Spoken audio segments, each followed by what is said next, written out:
Þetta er verkefni 10 í Excel á blaðsíðu F16, 10 myndrit.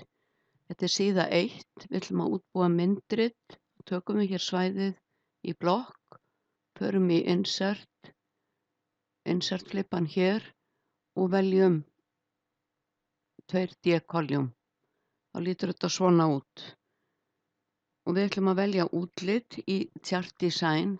Þessi flippi verður sýnilegur þegar við erum með smelt á myndritið og í bókinni er þetta útlit valið, ég ætla að halda mér við það og síðan ætlum við að sýna gildi við súlur.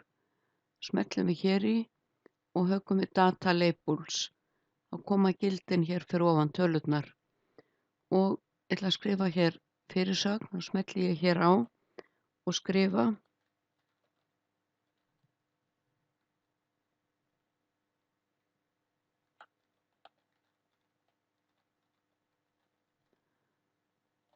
Þið sjáu það hér uppi og síðan kemur það hér þegar þið eru ýtið á enter.